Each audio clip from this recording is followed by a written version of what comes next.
Hello friends, आप सभी को मेरा नमस्कार। और दोस्तों, आज की इस वीडियो में मैं आपको बताऊंगा आप अपना सीजीएचएस कार्ड फर्स्ट टाइम कैसे बनवाएं। ठीक है, अगर आपने किसी भी सेंट्रल गवर्नमेंट ऑफिस में ज्वाइन किया है किसी भी पोस्ट पे और आप एलिजिबल है सीजीएचएस कार्ड के लिए, तो इस वीडियो में मैं आपको बताऊंगा कि आप अपना CGHS card first time fresh new कैसे अप्लाई करें। ठीक है, चलिए बने रहिए इस वीडियो में।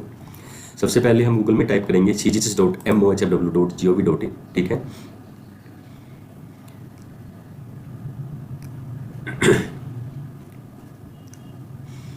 सर्च करने के बाद कुछ इस तरीके का इंटरफेस, इस तरीके का आउटलुक उसका आ जाएगा, वेबसाइट का होम पेज। ठीक है, इससे यहाँ से हटा लेंगे।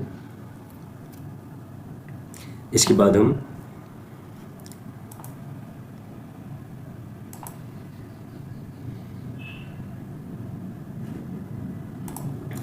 वो हटने के बाद अप्लाई फॉर सीजीएचएस कार्ड पे जाएंगे। ठीक है, बेनिफिशियरी लॉगिन नहीं आप कर सकते क्योंकि आपके पास कोई भी बेनिफिशियरी नंबर नहीं है। इसलिए बेनिफिशियरी नंबर का मतलब है आपके पास कोई सीजीएचएस कार्ड एग्जिस्टिंग अभी नहीं है। उस केस में आपको अप्लाई फॉर सीजीएचएस कार्ड करना पड़ेगा। क्लिक करने के बाद कुछ इस तरीके का इंटरफेस आ जाएगा खुल के। ठीक है, इसमें डॉक्यूमेंट में इन्होंने बताया है click here for instruction for all applying serving beneficiary में क्या क्या, copy of ID proof of dependent family member, उसमें क्या क्या हो सकता है, पासपोर्ट, पैन कार्ड, मार्क्स, आधार हो सकता है, वोटर आईडी और एटसेट्रा। जो भी उसमें ड्रॉप डाउन में शो होएगा उनमें से भी कोई अपलोड आप कर सकते हैं। Passport size photograph of all dependent family members, pay slip of serving employee showing deduction of CGHS contribution. CGHS contribution उसमें हटना चाहिए सैलरी स्लिप में, और सैलरी स्लिप लास्ट 3 मंथ में से किसी मंथ की होनी चाहिए।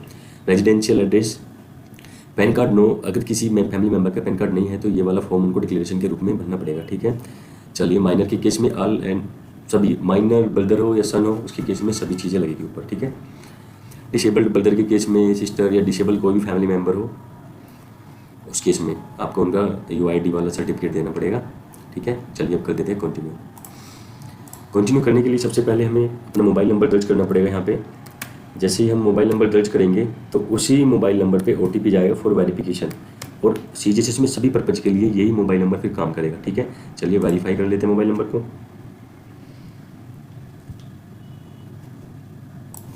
ओटीपी दर्ज करने के बाद वैलिडेट ओटीपी कर देंगे, तो ओटीपी वैलिडेटेड सक्सेसफुली आपका मैसेज आ गया।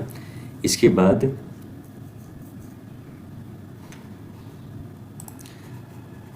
ये पहले बेनिफिशियरी द्वारा ही कैंसिल कर दिया गया था, इसलिए हम इसको रीअप्लाई करेंगे।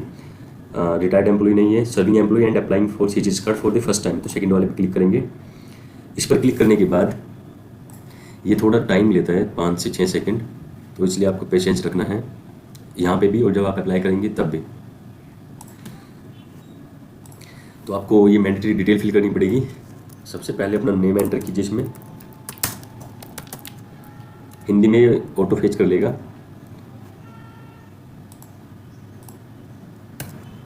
अभी नहीं किया, चलिए थोड़ी देर इसका भी वेट करते हैं। फिर यहाँ पे डेट ऑफ बर्थ देखिए इसने फेच कर लिया, डेट ऑफ बर्थ फिल की, जेंडर सेलेक्ट किया, एड्रेस डाल दिया आपने।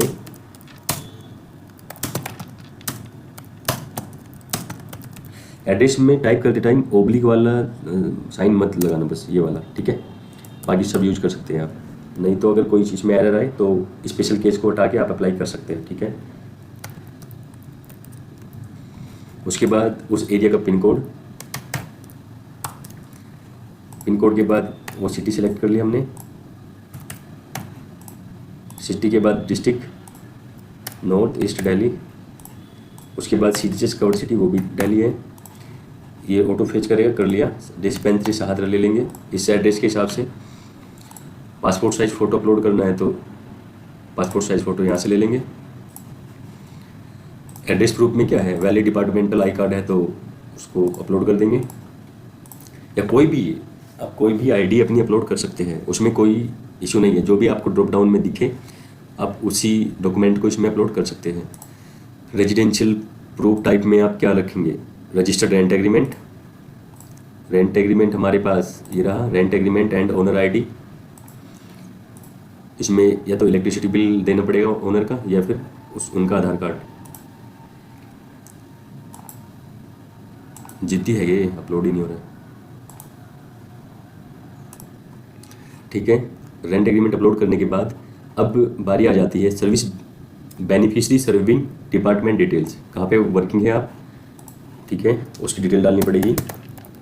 इस डिटेल को फिल करने का सबसे आसान तरीका है, आप अपने ऑफिस से अपना डीडी कोड ले लीजिए, कैश सेक्शन से डीडी कोड लीजिए, डायरेक्ट वो वैल्यू उसमें डालना, वो सेम वैल्यू फेच करके सेम डिपार्टमेंट उठा लेगा, ठीक है। Ministry of health and family welfare, ये आ गई। उसके बाद ये वाली टैब में ये खुद फेच करेगा, ठीक है। यहाँ पे सर्विंग है आप, और कार्ड कैटेगरी में क्या है, आप सर्विस है तो सर्विस, कार्ड टाइप में, अच्छा कभी उठाया नहीं, स्लो लग रहा है मुझे इसलिए थोड़ा। सर्विस, ऑफिशियल एड्रेस जो आपका ऑफिस का एड्रेस है, एडमिन का डाल देना उसमें, तो जहाँ पे पोस्टिंग है आपकी वहाँ का भी डाल सकते हो आप इसमें।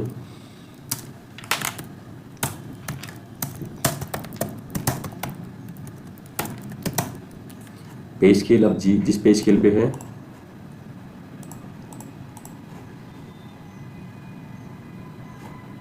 हाँ ये स्लो ही लग रहा है थोड़ा,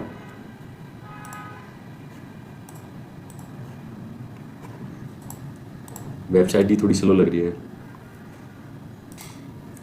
तब तक आप अपलोड पे स्लिप कर लीजिए।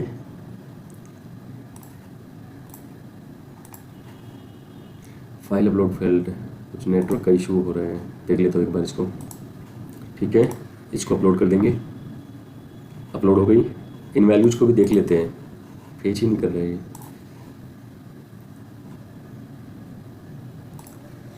यहाँ पे आप डेट ऑफ रिटायरमेंट या डेपुटेशन की डेट मेंशन कर देंगे इस वाले कॉलम में, ठीक है। दिखा देता हूँ एक बार, date of retirement and date of deputation, ठीक है। इसके बाद do you want to add dependent details, तो इस चेक बॉक्स पे क्लिक करना पड़ेगा, ठीक है। क्लिक करने के बाद आपको डिपेंडेंट की डिटेल्स डालनी पड़ेगी। यहाँ पे नाम, स्पाउस है, अगर स्पाउस सर्विंग है किसी भी डिफेंस के ऑफिस में या स्टेट गवर्नमेंट में या पीएसयू में या रेलवे में, तो आपको उसकी डिटेल देनी पड़ेगी, अगर नहीं है तो नो कर दीजिए। फिर इनकी date of birth,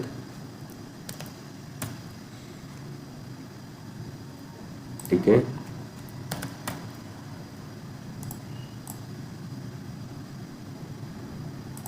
date of birth दर्ज करने के बाद जेंडर ऑटोमेटिक भी फेच कर लेता है ये, अदरवाइज आप इसको मैनुअली भी कर सकते हैं, ठीक है।